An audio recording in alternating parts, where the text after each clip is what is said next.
Welcome back to The Person Everyone Needs. My name is Webb Hoggard, and I will be your host. Last month, we talked about starting at a really good question. Who are you? Who are you at your core? Find out who that person is. Write it down on a piece of paper one day. Help it guide you. Don't submit it to anybody else. Just receive that for yourself to know who it is that you are. But here's the next question I think you should ask. Why? I want to tell you why you can be who you are. I want to tell you why you can be who you are. And the answer, I'm just going to let the cat right on out of the bag. The answer is, once again, God. To begin with, He is the creator. He's the designer. He is the planner of who you are. So here's the thing. If you look inside yourself and you see something that God did not design, then that's not who you really are, because He is the designer. He's the one who made you. What you need to do is submit yourself to the one who designed you and made you. This is the why. He is the designer. He made you, and at the same time, He loves you. I think that is spectacular. Not only is He the one who designed every one of the things that you see as a flaw, every one of the things that you don't think is exactly what you want it to be. I'm just telling you, God made it. God loves it. He loves you with an undying love. Loved you so much that He would take the time to form you together in your mother's womb, and then He sent Jesus to die for you, and He'll even offer you His own Spirit to live within you, to encourage you and push you along if you will receive His Holy Spirit. He loves you that much. He made you and He loved you. So submit yourself to God on the daily and ask Him. This is exactly what Jonathan did. And the story that we start, all these ideas from The Person Everyone Needs comes from the story of Jonathan in the Old Testament and the book of 1 Samuel. Jonathan decided that he was going to be a man after God. He was considered of others. He was a strong man who created a great destiny for himself, and he built up others as he went along. This is the person that everyone needs. But the first thing he realized was that there was a God, a designer, a creator, someone who was in control of things. And the reason I know that to be the case is because when he should have been the most defensive over his own throne, because he was the prince, he was the one in line to become the next king, instead of hoarding it for himself, he recognized that God had chosen David, and he did everything he could to build David up to make him great. And that's the one of the markers of knowing that there is a higher design than what you want to do. Look, you may have big dreams, but if they're not a part of God's design, you should not want them. You should reject them. You should push them away. You should deny them, because God, our Creator, is the one who created the plan for your life. Here's the second reason you can know why. God is your deliverer. Listen, you have been caged.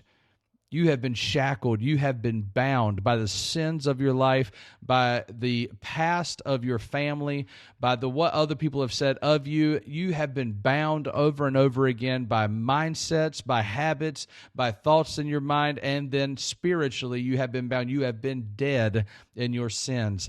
But Jesus comes along to deliver you. Not only does He come to you like He did to the Israelites while they were in Egypt, He comes and delivers you. He comes with a mighty hand and outstretched arm. He plunges hell and brings you out of it. After you have been delivered, then He fights on behalf of you. As the Israelites came out of Egypt, the next fight was to take the land that God had given them. But God didn't leave them alone. He went before them, making their enemies afraid, and then He fought on behalf of them. Your Father in heaven has sent His Son that you can A, be delivered, and B, He will fight for you. He is a warrior. He is a strong warrior. He comes on a royal steed carrying a sword. He is able to overtake any devil, any demon, even any imagination that you are struggling with right now. God is able to overtake and give you what you need. He is a deliverer. He is a warrior. He is also a strong tower. When you're in the midst of the war and you don't feel like you can handle it anymore, He's the place you should run. Jesus is the strong tower. He is the place that you can run to for refuge, for help, for encouragement when you need it the most. I love the story that Jonathan taught David how to encourage his hand in the Lord. I'm telling you, If you try to get friends around you that will be your encouragement, there will be a battle where the devil separates you from those friends. You need to learn how to encourage yourself in the Lord so that you can do it alone. Now listen, first of all, you need to be reminded that why you can be the person that everyone needs is because, number one, your creator, your designer, the planner of your life is in control. Submit yourself to him, and he will show you the path. The second thing is, no matter where you're at, when you found yourself bound, when you found yourself enslaved, when you found yourself broken, when you found yourself sick, when you found yourself depressed, he is your deliverer. And not only will he deliver you from the enemy, but he'll be the warrior that takes out your enemy. Do not be afraid, because God is able to be a warrior for you. Jesus will be your warrior and will fend off those things that come to steal, to kill, and to destroy. He is also the strong tower, the place that you can refuge while you wait for him to come through. The last thing I want to mention to you is that Jesus is your sacrifice and your Savior. You don't give your life up for him. He gave his life up for you. The life you live now, if you're living it in Christ, the life you live now is his life, because he's already swallowed your death with his own. He is a sacrifice. Listen, if he was the model for us to know how to live, then we should daily be looking for ways for us to sacrifice for others, to help others by limiting ourselves, to go before others, to prepare the way for others so that others can be ready, helped, built up, and all those things. He is our Savior. Who around you today needs a Savior? I'm not asking you to save their eternal soul, but maybe somebody right now needs you to notice them. I know they're the annoying kid at class, or they're the coworker that nobody gets along with. Hey, I can hear all that. Speak about all the things that they are, but the truth is, somebody needs them to cross the threshold, just like Jesus did for you, and come and help save them in this moment. Maybe that's you today. Maybe you're the person who can follow the model of Jesus to help them out.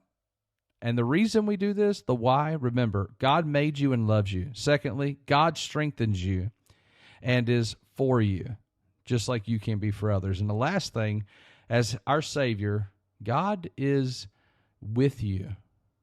God is with you. Another way to think of it is that your life, because he is your creator, designer, and planner, you need to look at your life and understand that he has set you up. Your life has been a setup. You have been planted in this time around the people that you are for a specific purpose. You've been set up. So find out why you are here. Secondly, stand up, knowing that even if you're bound, he can deliver. Even if you're being defeated, he can win over. He's a warrior. Even if you feel alone, he's the strong tower you can run into. Set up. You've been set up. Now it's time to stand up. And lastly, it's time to show up. Who around you needs you to show up? Who around you needs you to come in and show up? Who needs you to show up in their life right now? Who are you being? That's what you need to start with. The second thing is why, and I'm telling you it's because God.